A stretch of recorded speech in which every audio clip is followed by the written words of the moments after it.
Hi, good morning or technically afternoon, everyone, I feel. So I'm going to talk about improving container image registry availability with Kube Image Keeper, also known as Quick. That's a really long title. By the way, the slides, well, as you probably have noticed on the SCED website, you can access the slides, but just in case, if you want to access the slides as well, there is a QR code in the corner.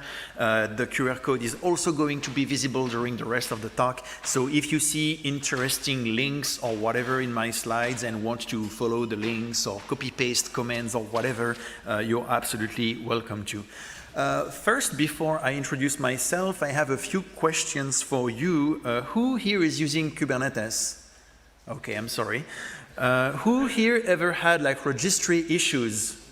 Okay, well, I understand why you're here. Who is here mostly because they're interested by Kube Builder? Almost no one, okay.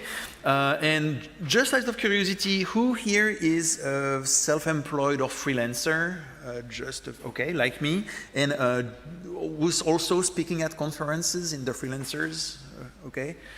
So for folks who are freelance and speaking at conferences, it would be interesting to discuss after because I'm still trying to find out how to put everything together. And by the way, I would like to give a huge thanks to the Linux Foundation and to Enix, a French company, who both helped me a lot to be here. Because back when I was working at Docker years ago, Docker was basically paying me to go and speak at conferences. Now that I'm a freelancer, well, I mean, I'm technically paying myself to speak at conferences, but it leaves my right pocket to go in the left pocket, so that doesn't quite work.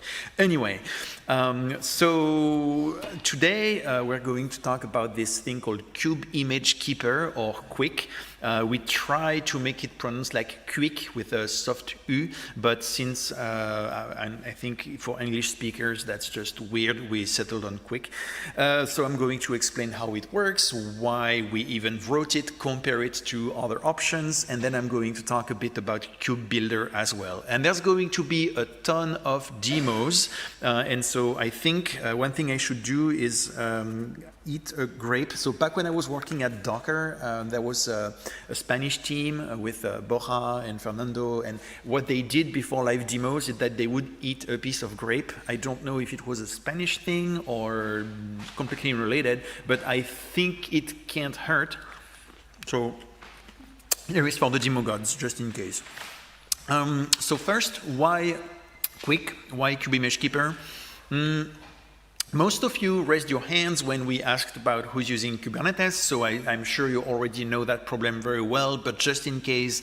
So Kubernetes clusters run containers, that's their whole point, and containers use container images, and so before you can run a container, you need to download the container image from what we call a registry. So these registries, for instance, there is the Docker Hub, there is Kube, you can run your own registry, etc. And a registry is just an HTTP server, like serving blobs, that's it.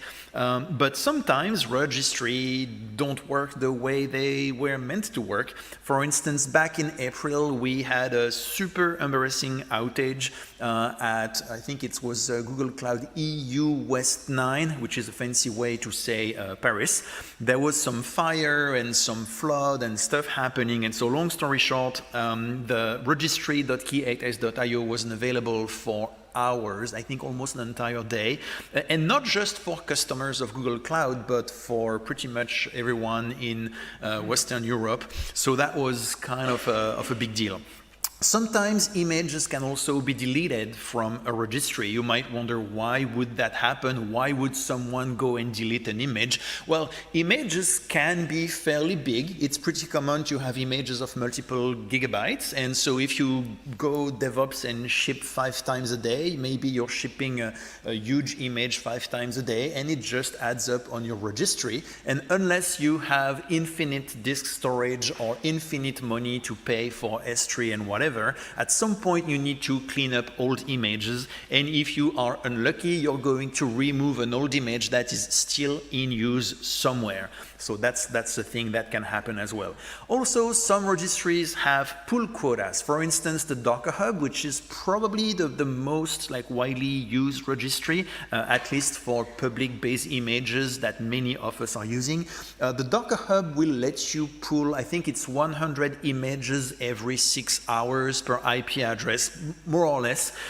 Personally, I almost never run into that because I'm just a small, humble freelancer hobbyist pulling containers. But some people use containers in bigger ways than I do, and they run into that pretty often. So if you run into this once in a while, any of these reasons, then maybe Kube Image Keeper is going to make your container life a little bit nicer. Also, it's pretty difficult to monitor for these specific conditions because as a kind of old school sysadmin, my first thought is, well, let's monitor that stuff so that we know when it's down. But you need to kind of dynamically add monitoring stuff for every single registry that you use and check if the images get deleted. This quickly goes out of hands, so we're not really doing that. So also, if like me, you are an old school sysadmin, you might think, well, 25 years ago when I was installing Debian, I had a Debian mirror, so why can't we have a registry mirror? We kind of can, but because of early technical decisions in the whole architecture and protocol around registries, it's not easy to mirror registries. We could talk about that, but this is not the place and not the time. So I'm going to talk about alternatives and including like mirroring a little bit later when I compare Quick to other options. But long story short, we need something a little bit more advanced than that.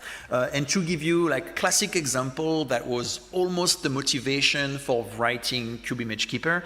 Imagine you have a nice Kubernetes cluster, maybe you have like 20 nodes, everything is fine, and then you have a peak in traffic. So you have auto scaling that kicks in and does its job and adds more pods to the cluster, and at some point you're out of capacity, so you are adding more nodes, and so you have more nodes in your cluster. But when these nodes come up, they are completely empty, they don't have images, and so you need to pull these images. And if the images are not available, you are in this very sad scenario where you have a surge in traffic, you have the capacity, you are paying for extra nodes, but the nodes don't do anything because they don't have access to the images.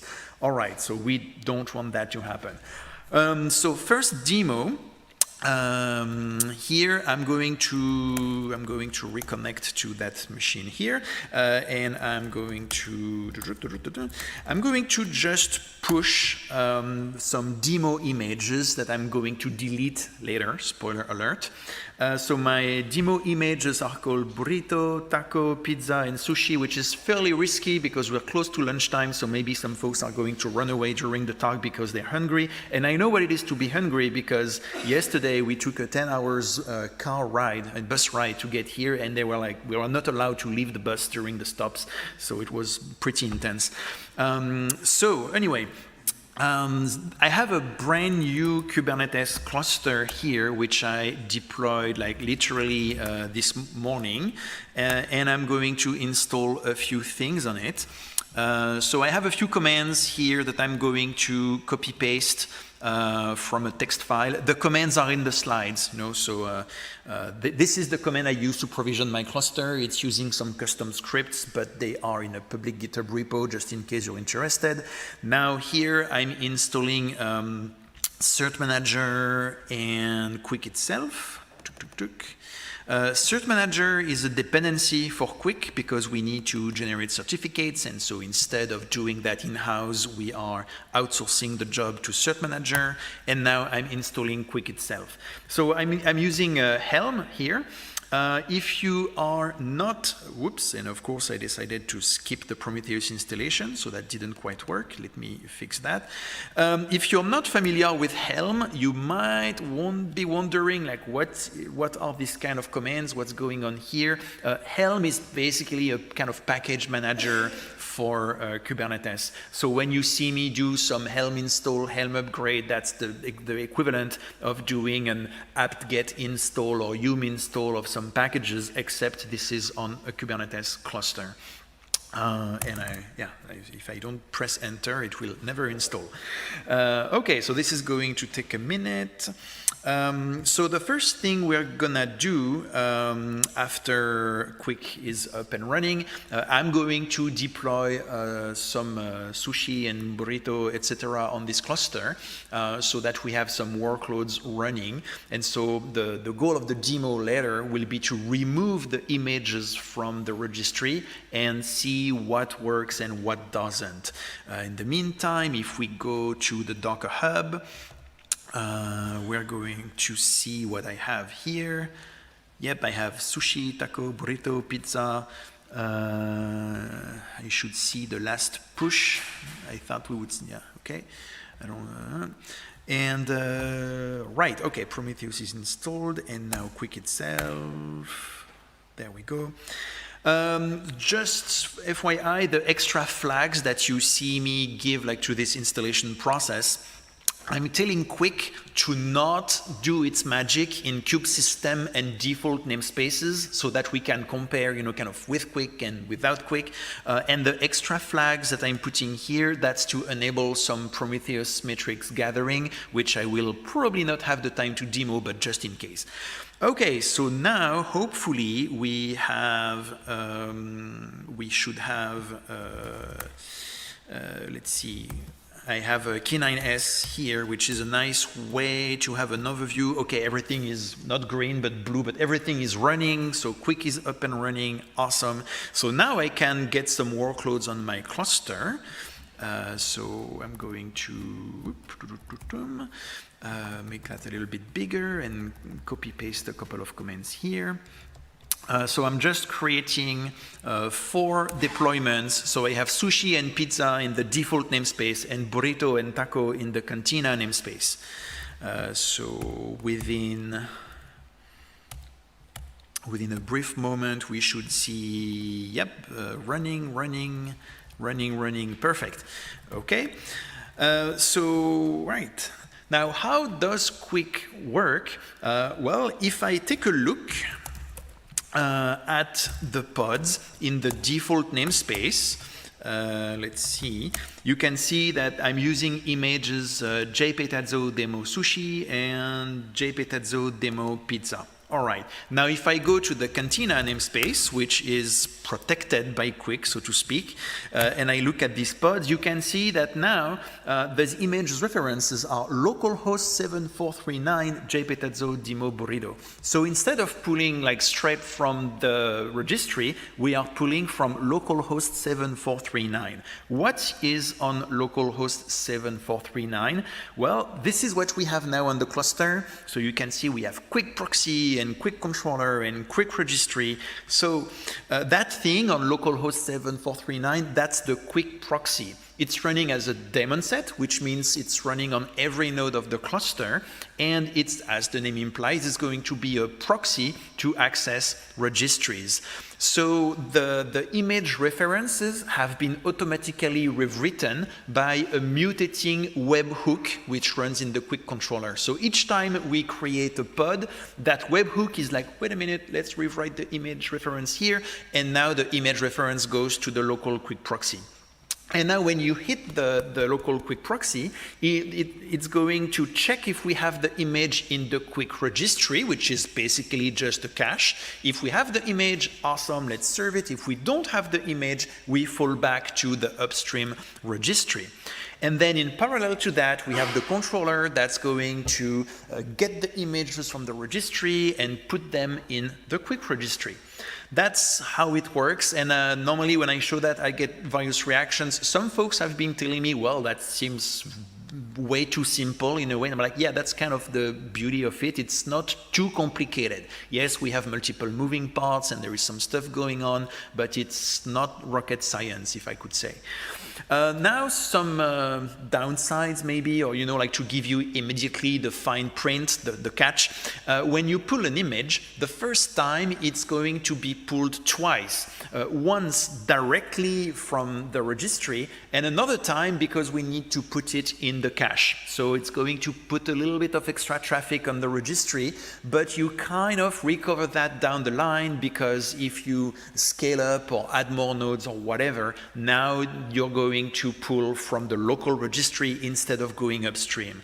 Another kind of problem is that if you use image pull policy always, which means, you know, always pull from the registry, it's not going to quite work the same, because yes, it's going to always pull the image, but instead of pulling it from the upstream registry, it's going to pull from the quick registry, like from the cache. So if you rely, you know, on using tag latest or prod or something like that, and on image pull policy always, that might be a small issue. Although some folks would argue that maybe that's not a best practices thing to do. You know, you should not rely on image pull policy always because reasons, but still, I want to warn you, yep, if you're using that, that might be an issue.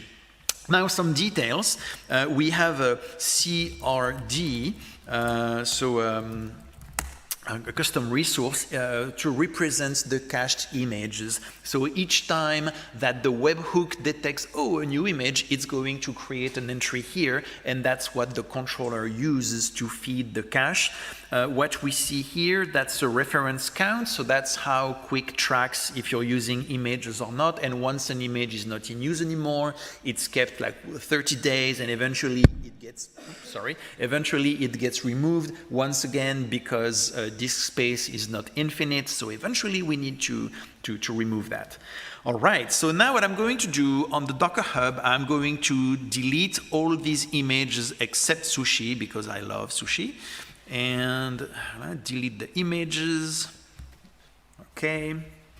All right, all I have now is sushi, which is fine with me. And now I'm going to kind of scale things up a little bit. So first, I'm going to tell Kubernetes, hey, my sushi, burrito, pizza, etc., they need 1 gig of RAM to run. I'm doing that because later I'm going to scale up and I want to trigger like a cluster scaling event. All right, now that I have done that, let's have a look. Is everything still fine? Yes, everything is running. Perfect. Okay, now let's scale things up a little bit. And that's when the problems should start. So scale everything to 2 replicas. There we go. Okay. And now let's look at our pods. And yep, so I like how K9S is using colors, so I can directly see we have an air image pool here. So what's going on here is that for pizza, now I have a new pizza pod on a node that was not running pizza before. So that node can't pull the pizza image, so I got air image pool. Sushi is fine because I did not remove sushi from the Docker Hub. And where is the cantina? A little bit above. Oh, so in the cantina we have an interesting scenario. We have pending pods. Pending, so that means that the scheduler is still waiting, is still making a decision about where to put these pods. And here basically what we have is the Kubernetes cluster is full, like there is no more capacity for my pods. And so that's going to trigger a cluster auto-scaling event. If I use describe on this pod, you can see at the bottom, let me zoom that a little bit. So first I have a message from the scheduler telling me, hey, you don't have enough memory on the cluster. And just after that, we have the cluster autoscaler that's basically telling me, I got you, I'm going to add more nodes to your cluster so that we can run that pod. And that typically takes a few minutes. Oh, that was fast. So we can see we already have a third node, which was just added like 15 seconds ago. It's not ready yet, but now it is. It's just the time, to run all the daemon sets and whatnot. And so if we take a look, let's go back here, and it's okay if you can't read the small print. What's interesting is to see that we have a few orange lines here and there. So we have a few problems apparently. And if we go and have a closer look, we can see in the cantina here, we had air image pool for a brief moment, and now it's running. Okay, so what did just happen here? This is another, I would say, small limitation in Quick. Basically, when the new node comes up, immediately it's going to try to run my burrito and taco images, and it's going to get them from localhost 7 something, so from the Quick proxy. But at that point, the Quick proxy is not up and running yet. So there is maybe a, I don't know, 10, 20 seconds window when the node tries to start things and it doesn't work because the proxy is not up yet. But after these 10, 20 seconds, the proxy is up. Kubernetes, or rather the kubelet, or technically, I guess, the container engine, retries the pool. This time it works and everything comes up. But what that means, you know, if we're really picky, if you try to optimize as much as possible container startup time, you could say, Quick is kind of wasting me 10 or 20 seconds. I don't know if I like that. On the other hand, the pools happen from a local registry, so you might save a little bit of time thanks to that. It depends. But I guess it's good to be aware of that limitation. All right, so now that we saw, like, you know, Quick, like basic functioning, like in action, let's compare that to other options, because of course before writing Quick we did our homework, or maybe I should say we tried to see if we really had to write some code, or if maybe someone else did it before. So one thing you can do is set up a registry pull-through cache. So this is a little bit like a good old-fashioned HTTP proxy. There is a small problem that only works for the Docker Hub. I'm not going to dive into the technical reasons why, but yeah, that only works on the Docker Hub. And also it requires a little bit of tinkering with the container engine configuration. You need to go, you know, to your docker.json or daemon.json or whatever the equivalent is with containerd or cryo, etc., to say, hey, I want to use this particular registry proxy or cache or mirror, etc. Okay, so since some folks use images that are not on the Docker Hub, this is not the universal option that we were looking for. The next one is to use a full-featured registry, something like Harbor, for instance, as a proxy cache. And you can absolutely do that. You can set up some kind of namespace in Harbor, and you say, hey, all the stuff here is actually going to mirror that registry over there, and then you rewrite your image references, just like we did with Quick. And you can even set up a webhook to that automatically for you, just like what Quick does.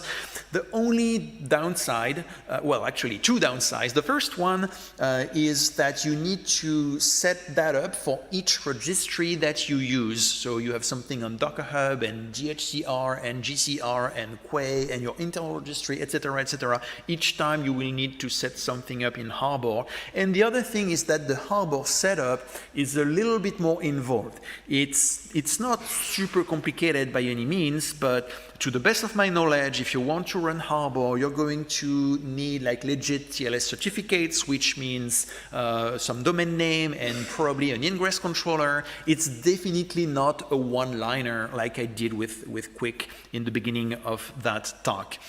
And again, some folks might like, Harbor is great, like don't get me wrong, it's pretty awesome and we use it on a bunch of clusters, but if you need that just to have a proxy cache for your registry, maybe that's a little bit too much. Okay, so next option, there is a project called Kube, and that one is pretty awesome. I mean, the vibe I got from looking at the documentation, I feel like this is used on cruise ships or maybe later like even spaceships or whatever, or anyway in air-gapped environments, like when you don't have permanent connection to internet. And the idea of Kube is that it's going to pre-pull images on your nodes. But, there is a but, you have to make a list. You have to say, this is my nodes, this is the images I want to pre-pull, and then it's going to take care of it. It does it really well. It talks directly to the container engine. But again, if the registry is down, it can't pull images. So I'm sure that for the folks who wrote it, I'm sure it's the perfect solution that they needed. But for us, that was not quite it. Another thing is the Kubernetes image pooler, and it's pretty similar to Kube-fledged. Same thing, like you give it a list of images that you want to cache, and it's going to use a very low-tech solution for that. It's going to create a daemon set, and if you want to have 20 images in cache, it's going to, in that daemon set, you have a pod with 20 containers, each of these containers using one of the images you wanted. I say pretty low-tech in the sense that there is no CRD, there is no operator, there is no like weird thing talking directly to the container engine or whatever. So I say low-tech here, it's not a criticism, it's more like a praise, like it's something that's fairly easy to understand and reason with, so some folks might actually like that. But again, it doesn't have its own registry, so if the registry is down, it doesn't help you. If you know about other projects that let you have your own, like fix these registry availability issues, please let me know, because I would be more than happy to add them here. And who knows, if you have a solution that's way better than Quick, maybe we can just scrap the whole thing and use the other project instead. So which of all these options is the best? Well, you might think I'm going to tell you, obviously Quick is the best solution, but not necessarily. It depends what you're trying to do. It depends of the problem that you're trying to solve. Our particular problem is registry availability, and for that, Quick is great, but for other problems, maybe you want something else. And by the way, when I say we here, I'm being the kind of the how do you say, the mouthpiece, the speaker for the Quick maintainers and the team behind that. They are like a service company managing hundreds of Kubernetes clusters, and there is a bit of everything. There is on cloud, there is on premises, there is many different cloud providers, many different ways to install and manage Kubernetes. So the reason why they wrote that is because it really solved that problem for them. All right, now we also have high availability in Quick, and let's see if I can show that one. So what I'm going to do is first enable high availability, and there are two steps for that. The first one is to create a secret, which is going to be used by Min.io, and the second one is to kind of flip a switch in the Quick installation, and I'm going to do that, and this is going to take a little while, so I wanted to start that first, and now I'm going to explain what's going on here. The key thing is here, like Min.io enable true. So the Quick registry, like the cache where we store the images, that's just like the normal, very basic Docker registry, which means that you can deploy it in many different ways. You could use local storage, like in the container itself, which is great because you don't need any configuration, but if you lose that container or that pod, you lose the content of that cache and you need to repopulate it. Or you can back the registry with something like S3 or any other kind of object store, and that's what we're doing here. Min.io is used here as an S3 compatible object store, and behind this very simple looking innocent little flag, what we're doing is that we're adding a whole dependency on Min.io. And if I go back to my to my dashboard here, sorry for the whole zoom unzoom. I hope this is not giving anyone seasickness. But you can see that now we have a bunch of Min.io pods. We have a Min.io provisioning pod, which, okay, this one is going to crash a few times, but eventually it's going to work. I'm still going to get like a piece of grape to appease the demo gods, just in case. But eventually that should work. And by the way, if you're running, let's say on AWS, and you want to use S3 for the backend for the registry, you absolutely can do that. Here I just wanted to have something that's entirely self-contained, and I wanted to also kind of show off, like, look, you just have like this couple of commands and now you have high availability, which I think is pretty neat. But let's give it a minute. And yeah, we'll have to wait until it's actually up and running before I can demo the high availability part. So I'm going to move to Kube Builder. And although I don't think I saw any hand raised when I asked who's here because they want to know about Kube Builder, I'm still going to talk about it, but I'm going to go like straight to the point and not bore you with the useless details. So Kube Builder is a framework to write Kubernetes operators, because writing Kubernetes operators, it's kind of daunting. Like there is the whole control loop and CRDs, so you need to write a bunch of YAMLs just for the CRDs. We could roughly compare that, you know, to writing your own memory allocator, and some of us might have done that in their CS studies decades ago, or if you're working on a very exotic embedded platform or whatever, but nowadays it's really rare that we would like write a memory allocator by hand. So same thing with Kubernetes operators. We're going to use a framework to help us as much as possible. First, Kube Builder is not the only option. There are many others. For instance, Kopf is kind of Python-centric, Kudo is YAML-centric, etc., etc.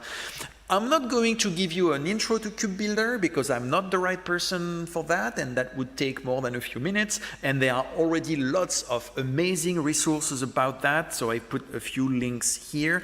These videos here are fairly old, like 3 years, but they're still relevant, and that's the one I used back when I wanted to learn Kube Builder, so I can promise that that's the good stuff. So instead, I'm going to give you kind of pros and cons of Kube Builder, especially the stuff that we didn't know when we got started. So first, there is lots of documentation. It's relatively easy to get started.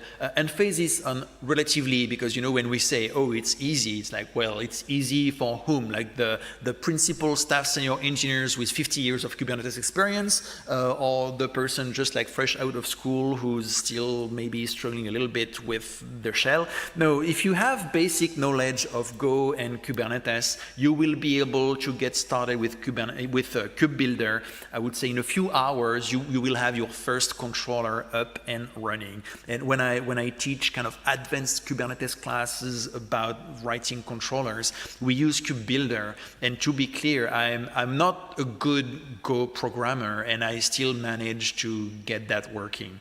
There is also the Kube Builder channel on the Kubernetes Slack where folks are extremely helpful and nice, so that helps a lot. Kube Builder helps a lot to maintain the CRDs, the custom resources.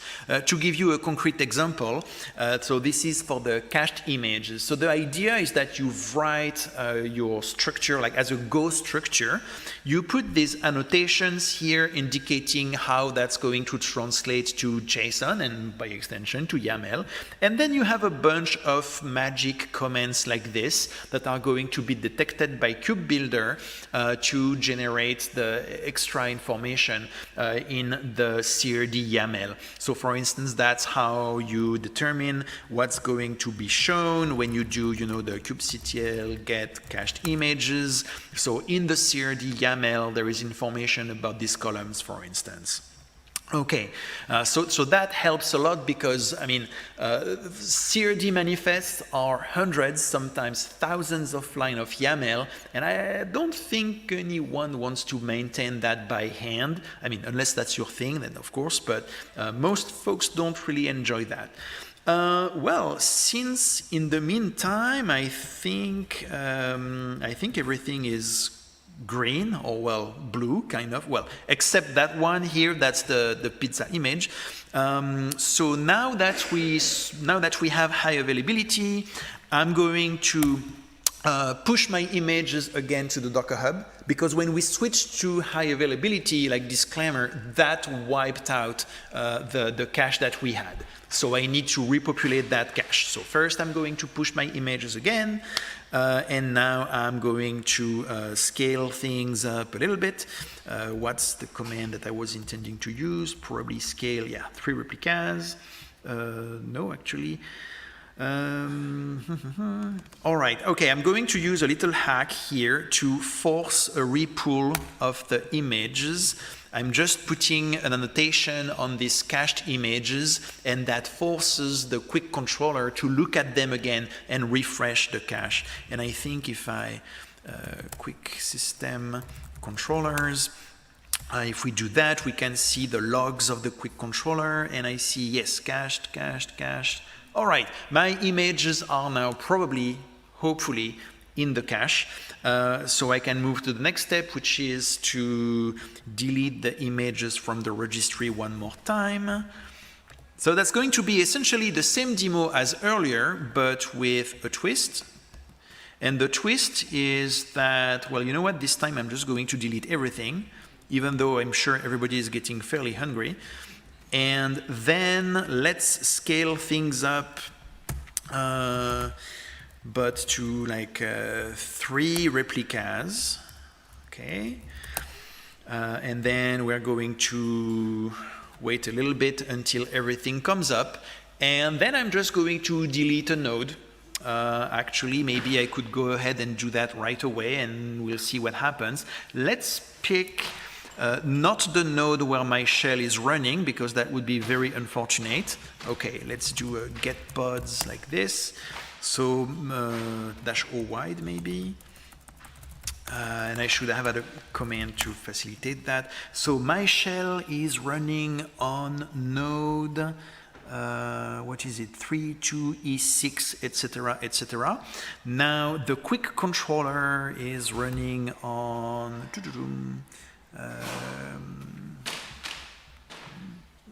let's pick that one, 3A6F. Okay, so I'm going to do 3A6F, all right. Okay, and now delete 3A6F, that one, okay. And we'll see what happens. And the only thing I hope is that I did not somehow delete the node through which the SSH connection is going, which might be what I just did. So let me reconnect. It's all right. It's all right. I can reconnect. I just need to find the IP address. Okay, I think I can connect here. Don't panic. Keep calm and SSH on. Okay, so let's replace that IP address here and reconnect. Yes, tmux attach, and we're back in business. Told you, no reason to panic. Everything is fine and under control, except the timing. I think we have 2 minutes left. By the way, if there are folks watching through the live stream, feel free to start sending your questions now, because there is like a 30 seconds in the live stream. So if I say, do you have questions, and you start sending them at that point, I'm going to get that like much later. So, okay, the cluster is going to do a little, no, there we go. Okay. Awesome. So I want to see all pods, please. So we can see there is a bunch of things that are not right. I don't know if everyone can read on the screen, but that's okay. All that matters is the colors, and everything that is in yellow, orange, red means bad. So we can see that in the default namespace, things are not going well because we excluded that namespace from Quick's processing. So Quick is not doing anything with that namespace. Now in the Cantina namespace, we have Taco, which is pending here. That one, we have an image pullback of, but there we go, now it's running. This is the little glitch I was telling you earlier, like when the node comes up, there is a little window in time when Quick hasn't come up yet, and so things don't quite work, but eventually Quick starts and then everything is nice and peachy. And this one is going to take a few more minutes because I think the cluster is provisioning a new node at the moment. But if we look, for instance, at the min.io pods, which are in a Quick system, so you can see the slightly different kind of blue here. That's one of the min.io pods, which went down when I took down the node, and that one is also going to take a few minutes to come back because I think there is a persistent volume attached to that. So it's going to take a minute, but that's fine because the whole point of MinIO is that it's using, I think, erasure coding error correction. I don't know if I put the words in the right order, but basically we have redundancy and we can lose a couple of MinIO pods without disturbing everything. All right, so that kind of worked. Back to wrap up on Kube Builder. Who here tests their code? Okay, so for the heroes out there, Kube Builder has some really nice testing facilities because you want to test against the Kubernetes cluster, but you don't want to start the whole thing. So it has something to start just a basic control plane, and then you can run your test against that, and you can decide exactly which version you want to use. So that's pretty nice. Now, I'm going to give you the real kind of not so great thing with Kube Builder. It's for version upgrades. So let's say that a new Kubernetes version comes out and you're like, okay, I want to support that fully. So you might have to update a few like Go package imports and things like that. And either you do that manually, which is annoying and fastidious, or you get Kube Builder to do it for you. And at this point today, like it cannot do that yet. Kube Builder generates lots of code for you, and you can generate the new version of the code, but then you will have to do the merge yourself with your code. So currently, we have like I don't remember the exact name of the command, but something like Kube Builder generate a bunch of stuff, but we don't have Kube Builder upgrade the bunch of stuff that you generated earlier, unfortunately. That being said, so some quotes from the quick maintainers who've been working with Kube Builder well than I have. They told me, well, it's not perfect, but it's still a huge help and saved us a lot of time. And I think the key point, I asked them, well, if you had like a crystal ball back then when you started, and if you had known all that, would you still have used Kube Builder? And they were like, yes, absolutely. Because even if it's not perfect, it's still way better than nothing. And they got like lots of good things from it. All right. So at this point, yep, now all the MinIO pods recovered. So that was the HA part of the demo. And it's kind of nice because we can see that the normal pods are completely, like they went completely belly up, but everything in the Cantina namespace is still up, which is pretty amazing because I think it's lunchtime. And that's all I got. Thanks a lot. We're kind of out of time, but I'm still going to try to get maybe a couple of questions, especially since there is nobody in this room after. First, I see one question online, maybe. How do I describe the retention for the persistent storage? Great question. So the persistent storage here would be the storage used by the quick registry.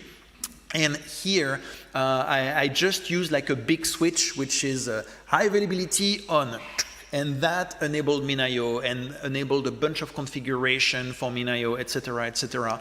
So if we wanted to change the retention policies for the persistent storage, we would have to go in there. And since Quick is using, I think it's the Bitnami MinIO Helm chart, you can just pass some Helm parameters to that and adjust that. So if you want to change the number of replicas, the number of MinIO pods, all that kind of stuff, you can do that there. Or you could switch to a real S3 bucket with whatever settings you want.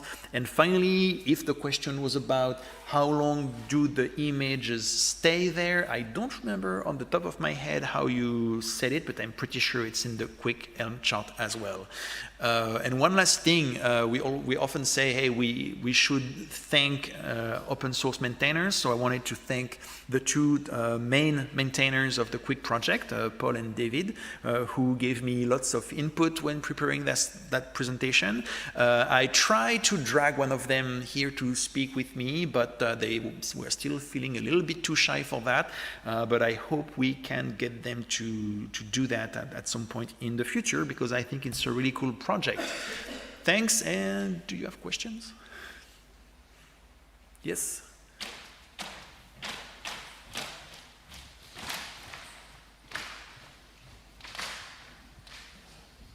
For optimizing image pull, did you consider like those lazy pulling techniques? Did we consider lazy pulling techniques? I'm not sure exactly what that would mean. Like, I mean, there's in containerd like experimental snapshotters like StarGZ, nice. Which only pull the bits that you actually use. Okay, I haven't looked into that yet, but I think I see what you mean. Like, and that's pretty exciting. But I think it would complement pretty nicely with that, because at the end of the day, once you really need to pull a layer or a bit of an image, you need that registry to be up and running. And so I think Quick might still play a role here. Now, to be honest, I don't know at all how that part works. I see that Phil is here, so maybe I'm going to ask him a few questions about that after. So if that means a different OCI format where we don't have layers anymore, then it means that we will need to see how to support that, of course, and I think we would absolutely want to support it. Some of the limitations I mentioned, you know, like, oh, you pull twice, and the image pull policy always, we are trying to see how to address that. And we also have some first contributions from the community as well. So that's definitely something I'm going to keep on top of my head. Yeah. Thanks.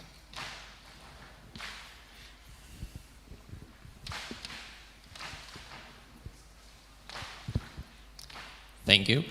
What happens if the Quick proxy image couldn't be pulled, and where is that pulled from?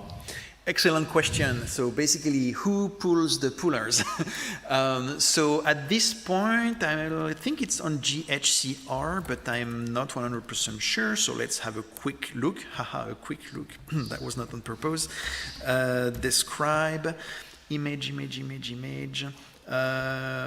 My bad, it's on the Docker Hub, and so there is definitely something to do here. So I think, if I remember correctly, what we do on production clusters is that we're still using a registry mirror specifically for stuff on the Docker Hub, so that basically we can still pull that and a few essential images. You know, like here we're using Calico, which I think is maybe not on the Docker Hub, but the idea is make sure that the basic stuff is, well, either on the Docker Hub or somewhere else, and then set up like one registry mirror for that pool of images, and then we're good for everything else.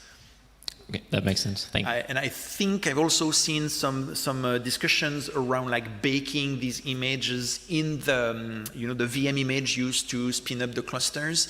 I have not looked too deep into that because I don't like to bake custom images, maybe because I still have bad experiences from doing it a decade ago, but that's also an option. Yeah. Makes sense, but I mean, it seems very bad if you can't pull that image, right? Yeah.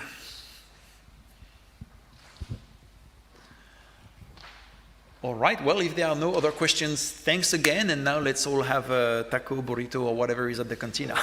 Thank you.